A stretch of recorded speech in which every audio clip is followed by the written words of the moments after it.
কাল্পটা হয়ে যাবে আরশ, আল্লাহ পাকের স্থান হবে, বসার জায়গা হবে, আল্লাহ পাক রহমত দেওয়ার জায়গা দিবেন, করে দিবেন, রহমত সেখানে নাজিল করবেন। আর যদি শয়তান থাকে সেই জায়গায় তো রহমত নাজিল হবে না। শয়তানের কাজই হলো ওই আপনাকে গাফেল করে দেওয়া, গুমরা করে দেওয়া। তাহলে আমাদের কি সাবধান থাকতে হবে কি হবে না? আমরা কি আরো বলবো যে নামাজ না পড়লে আমার ঈমান ঠিক আছে? আরে নামাজ পড়লেই তো ঈমান ঠিক থাকে না, নামাজ পড়লেই তো ঈমান ঠিক রাখা যায় না। কারণ নামাজের পিছনেই তো ইবলিস শয়তান এসে ধোঁকা মারে। বুঝছেন তো ব্যাপারটা? নামাজের দাঁড়াইলেই বোঝা যায় যে আমি সারাদিন কি করছি না করছি। ওটা সব এসে মনে পড়া শুরু করে দেয়। কি কর, কার কাছে 10 টাকা পান, কার কাছে 10 টাকা কি করছেন, হ্যাঁ কোনে কি করতে যাইবেন বা করছেন, আজ থেকে 20 বছর আগের কথাও মনে পড়ে যায় শুধু নামাজে খারাইলেই। তাহলে নামাজের মধ্যেও আপনার মন এখনো স্থির করতে পারেন নাই। যিনি আল্লাহ পাক রব্বুল আলামিন নামাজের দাঁড়াইলেন, আল্লাহ পাককে বললেন আল্লাহু আকবার, আল্লাহ পাককে বললেন যে আল্লাহ পাক আপনি মহান, আপনার সামনে আমি হাজির। আল্লাহ পাককে বললেন আমি হাজির, আপনি সবচেয়ে বড়।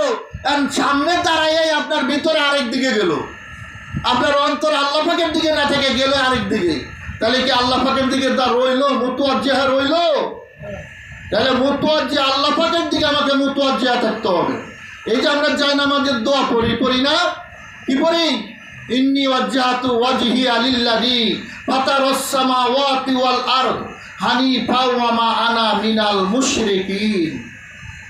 আমাদের আদি পিতা হযরতে ইব্রাহিম খলিলুল্লাহ আলাইহিস সালাম, উনি প্রথম এই অনেক লম্বা ঘটনা, যাই হোক তারপরেও সংক্ষেপে, ইব্রাহিম খলিলুল্লাহ আলাইহিস সালাম প্রথম যখন জন্মে ওনার পরে যখন বুঝমান হলেন, উনি সকালবেলা দেখলেন যে সূর্য ওঠে। আর ওই সময় অনেকেই সূর্য পূজা করত। তো উনি মনে করলেন সূর্যই বুঝি অনেক বড়।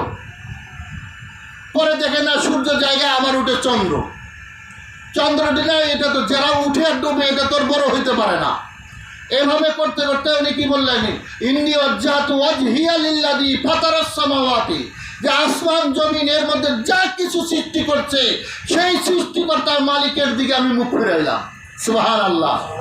তারা চিন্তা করছেন, তাহলে আমি মুখ ফিরাইলাম কিবলার দিকে, আল্লাহ পাকের দিকে। হ্যাঁ, অন্তরটা তো দেখি বাইরের দিকে, নতুন জুতা বাইরে থুছি, আমার অন্তর রইল বাইরের দিকে। মুখ ফিরাইলাম কাবার দিকে, অন্তর রইল আমার কি উল্টা দিকে, জুতার দিকে। বুঝছেন তো ব্যাপারটা? তাহলে কি রাখা যাইব?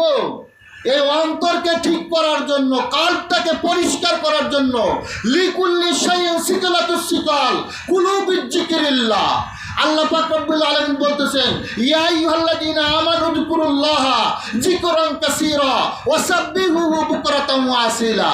আল্লাহ পাক বলতেছেন যদি তুমি জিকির করো, জিকিরকারী আর একজন অন জিকিরকারী, যিনি জিকির করে না, এরা হলো মুর্দা আর জিন্দা। পার্থক্য হলো এতটুকু, যে জিকির করে সে হলো জিন্দা, আর যে জিকির করে না সে হলো মুর্দা। না